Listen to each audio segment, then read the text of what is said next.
আজকে যে বিষয়টা আলোচনা করব সেটা হচ্ছে আল্লাহ তাআলা বনী ইসরাইলের একটা গোত্রকে মৃত্যু দেওয়ার পরে পুনরায় জীবিত করছেন, সে বিষয়ে ইনশাআল্লাহ আলোচনা করব।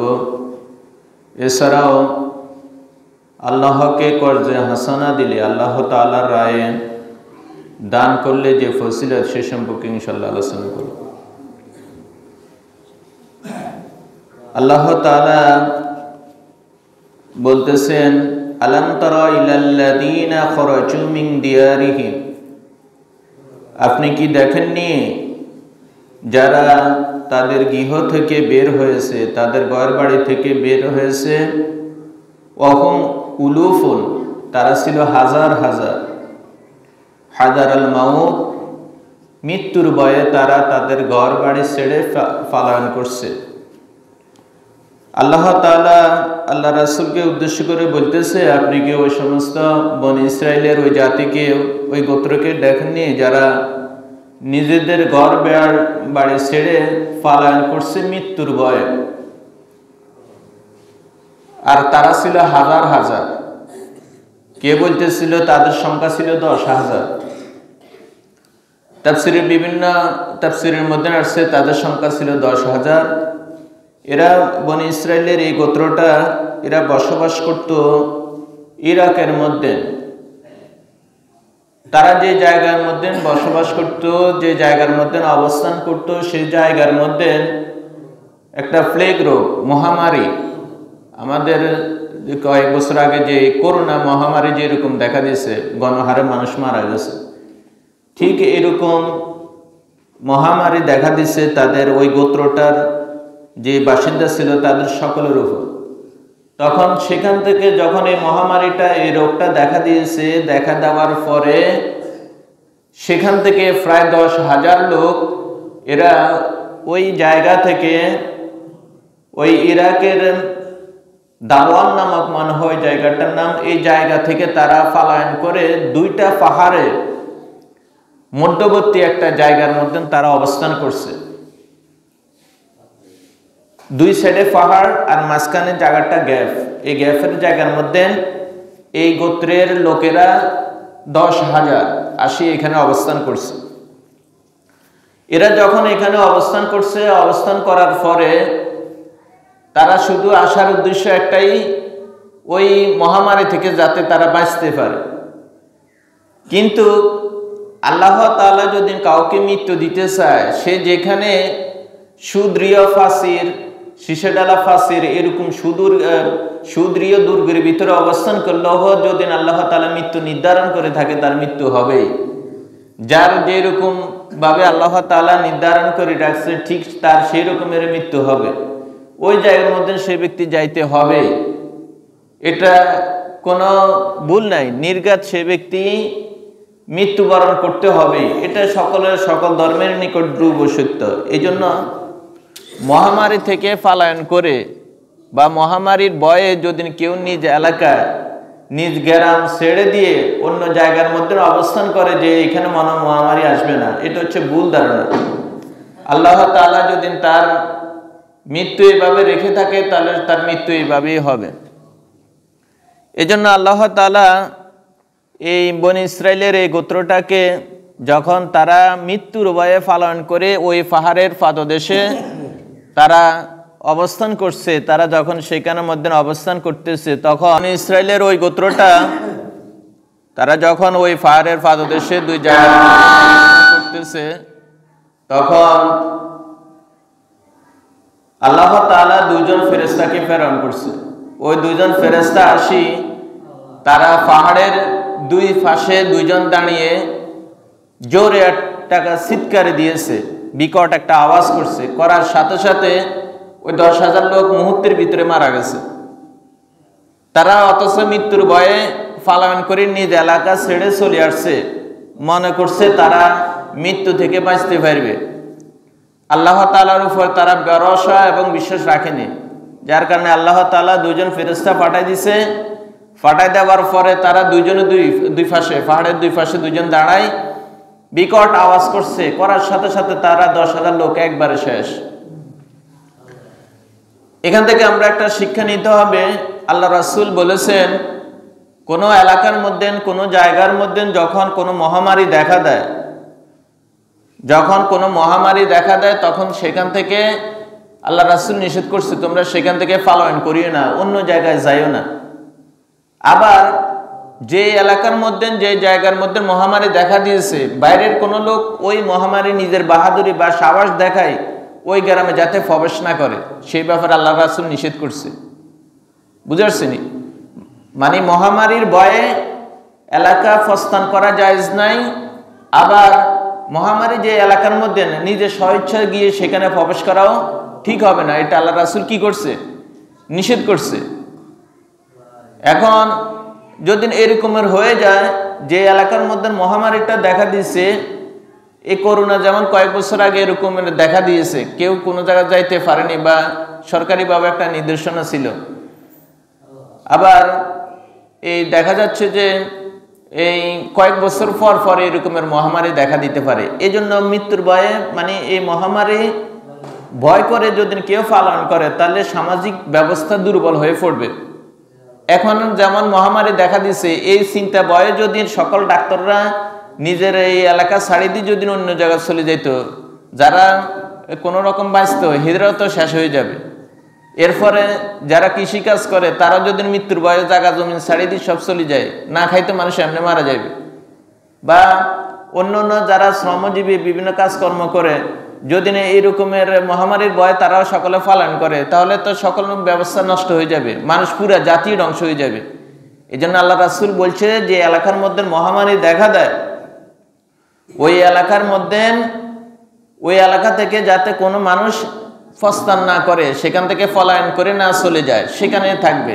যা কপালে আছে, আল্লাহ যার যেটা নির্ধারণ করে রাখছে সেটা হবেই। কারণ যুদ্ধের ময়দানের মধ্যে সকল মানুষ মৃত্যুবরণ করে না, কিছু মানুষ বিজয় বেশেও সেখান থেকে ফিরে আসে, কিছু মানুষ গাজী হিসাবে ফিরে আসে। আল্লাহ তাআলা যাকে নির্ধারণ করে রাখছে এই যুদ্ধে তার মৃত্যু হবে, তাহলে সেই ব্যক্তি মৃত্যু হবে। যুদ্ধে তাকে মৃত্যু দিতে পারবে না আল্লাহ তাআলা যদি হুকুম না করে থাকে। এই জন্য মহামারীকে ভয় করে সেই জায়গা থেকে পলায়ন করা বৈধ না। একবার হযরত ওমর ফারুক রাদিয়াল্লাহু তাআলা আনহু, উনি একবার শামের মধ্যে, বর্তমান সিরিয়ার মধ্যে একটা সফরে রওনা দিয়েছেন। তিনি যখন শামের কাছাকাছি গিয়ে যখন পৌঁছার পরে সেই জায়গার মধ্যে গিয়ে তিনি জানতে পারছে যে এই সিরিয়ার মধ্যে এখন মহামারী চলতেছে। তখন ওমর ফারুক রাদিয়াল্লাহু তাআলা আনহু একটা দ্বিধাদ্বন্দ্বের মধ্যে পড়ে গেলেন, কি করবেন। তখন একজন সাহাবী এসে বলছে যে আল্লাহ রাসূল থেকে আমি এই কথা শুনেছি যে যে এলাকার মধ্যে মহামারী দেখা দেয়, দূর থেকে বা অন্য জায়গা থেকে কোনো মানুষ যাতে এখানে ওই এলাকায় প্রবেশ না করে, এবং যেই এলাকার মধ্যে মহামারী দেখা দিয়েছে সেই এলাকার মানুষ যাতে অন্য জায়গায় না চলে যায়।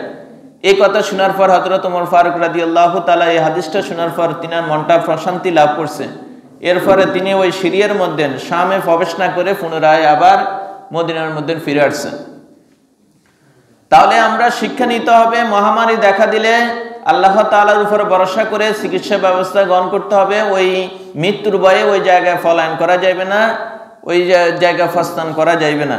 আবার কেউ সাহস দেখায় অন্য জায়গা থেকে এসেও ওই মহামারী এলাকার মধ্যে প্রবেশ করা ঠিক হবে না।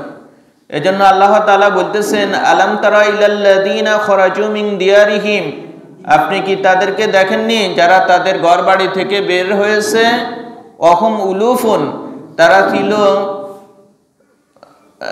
আলাম তারা ইলাল্লাযীনা খরাজু মিন দিয়ারিহিম, আপনি কি তাদেরকে দেখেননি যারা তাদের ঘর বাড়ি থেকে বের হয়েছে, অহুম উলুফুন, তারা ছিল হাজার, কেউ বলতেছে 10,000, কেউ বলতেছে 30,000, কেউ বলতেছে 70,000, তবে বেশিরভাগ তাফসীরের মধ্যে আসছে 10,000 লোক, ওই বনু ইসরাইলের 10,000 লোক।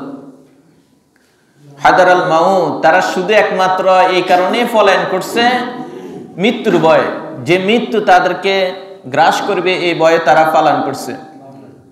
ফাকালা লাহুমুল্লাহু মুতু, অতঃপর আল্লাহ তাআলা তাদেরকে বলছে যে তোমরা মরো। এই কথা বলার সাথে সাথে দুইজন ফেরেশতা পাঠিয়ে দিয়েছে, দুইজন পাহাড়ের দুই পাশে, দুই পাহাড়ের মাঝখানে তো আসি তারা অবস্থান করছে, দুইজন দুই সাইডে দাঁড়ায় এক হাতে দিয়েছে। আর মানে বিকট একটা আওয়াজ করছে, সাথে সাথে সব মানুষ মরে গেছে। এই জন্য আল্লাহ তাআলা বলতেছেন ফাকালা লাহুমুল্লাহু মুতু, আল্লাহ তাআলা অতঃপর আল্লাহ তাআলা তাদেরকে বললেন তোমরা মৃত্যুবরণ করো, সাথে সাথে সব মারা গেল। সুম্মা আহইয়াহুম, অতঃপর তাদেরকে পুনরায় জীবিত করা হলো। এখন পুনরায় কিভাবে এই জাতিকে জীবিত করছেন? একদিন হযরত হিজকিল আলাইহিস সালাতু ওয়াস সালাম উনি এই পথ দিয়ে যাইতেছেন। তিনি যখন ওই পাহাড়ের কাছ দিয়ে যাইতেছিলেন, 10,000 মানুষ যখন ওই সময় মারা গেছে, 10,000 মানুষকে একসাথে কবর দেওয়া কি সম্ভব নেই? সম্ভব না।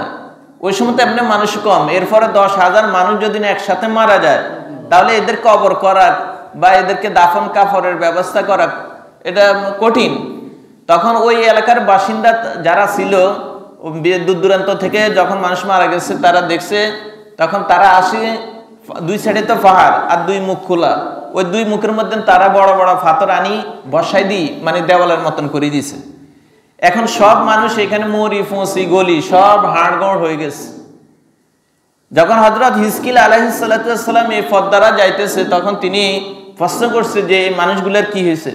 তখন ওই এলাকার ওই যারা স্থায়ী বাসিন্দা ছিল তারা বলছে যে ইরাক থেকে এরকমের একটা গোত্র ছিল বনি ইসরায়েলের, তারা মৃত্যুর ভয়ে তাদের এলাকা ছেড়ে এখানে আসি অবস্থান করছে। তখন আল্লাহ তাআলা তাদেরকে এভাবে একটা বিকট আওয়াজ দিয়ে তাদেরকে এখানে সমূলে ধ্বংস করে দিয়েছেন। এই অবস্থা দেখার পরে হযরত হিজকিল আলাইহিস সালাতু ওয়াস সালাম আল্লাহ তাআলার নিকট দোয়া করলেন, আল্লাহ তুমি এদেরকে জীবিত করে দাও।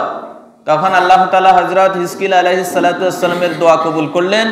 করার পরে তারা এই 10,000 লোক আবার পুনরায় জীবিত হয়ে গেছে। এই জন্য আল্লাহ তাআলা বলতেছেন সুম্মা আহইয়াহুম, অতঃপর আমি তাদেরকে পুনরায় এই 10,000 লোককে পুনরায় জীবিত করছি। এই 10,000 মানুষকে জীবিত করার পরে তাদের মনের ভিতরে কিন্তু ওই মৃত্যুর ভয়ের আতঙ্ক রয়ে গেছে, এবং তাদের কয়েকটা জেনারেশনের মধ্যে এরকমের ভাব ছিল, মানে মৃত্যুর ভয় ভয় তাদের মনের ভিতরে কাজ করত, এবং তারা কোনো কাপড় পরিধান করলে সেটা কাফনের মতন হয়ে যেত। এরকম তাফসিরের মধ্যে বলা হয়েছে। এজন্য ওই জাতিটা যখন এভাবে আল্লাহ তাআলা জীবিত করছে, আল্লাহ তাআলা এরপর বলতেছেন ইন্নাল্লাহা লাযু ফাদলিন আলান নাস, নিশ্চয়ই আল্লাহ তাআলা মানুষের উপর অত্যন্ত অনুগ্রহশীল। তবে কথা হচ্ছে ওয়ালাকিন্না আকসারান নাসি লা ইয়াশকুরুন, অধিকাংশ মানুষই আল্লাহ তাআলার সে কৃতজ্ঞতা প্রকাশ করে না। আল্লাহ তাআলা এই মানুষকে দেন এত দয়া করে, অনুগ্রহ করে, মানুষ দয়া অনুগ্রহ পাওয়ার পরে তখন মানুষ অহংকারী হয়ে যায়। কঠিন মুহূর্তে মানুষের উপরে যখন আল্লাহ তাআলা দয়া করে, যখন বিপদের মুহূর্তে তাকে দয়া করে অনুগ্রহ করে, বিপদ কাটি গেলে সে যখন বিপদ থেকে মুক্তি হয়ে যায়, তখন মানুষ কি হয়ে যায়? অহংকারী হয়ে যায়। তখন আল্লাহ তাআলার ওই নিয়ামতের শুকর করে না। গভীর সমুদ্রের মধ্যে আপনি যখন নৌকার মধ্যে আপনার ঘূর্ণিঝড় উঠছে, জাহাজ এখন টলমল করতেছে, ডুবে যাবে, মানুষের চিৎকার হাহাকার, ওই সময় হিন্দুরা আল্লাহকে ডাকা শুরু করে দেয়। কিন্তু যখন নদীর কিনারে চলে আসে, বিপদ থেকে উদ্ধার হয়, আবার মানুষ আগের মতন পাপ করেনি, করে আগের মতন পাপ শুরু করে দেয়, নামাজ পড়ে না, রোজা রাখে না, আল্লাহ তাআলা হুকুমের বিরোধিতা করতে থাকে। এই জন্য বিপদ কাটে গেলে মানুষ কি হয়ে যায়? অহংকারী হয়ে যায়। আল্লাহ তাআলা মানুষের উপরে এত দয়া করে, অনুগ্রহ করে, কিন্তু আল্লাহ তাআলা বলতেছেন ওয়ালাকিন্না আকসারান নাসি লা ইয়াশকুরুন, অধিকাংশ মানুষই এভাবে অকৃতজ্ঞতা প্রকাশ করে থাকে।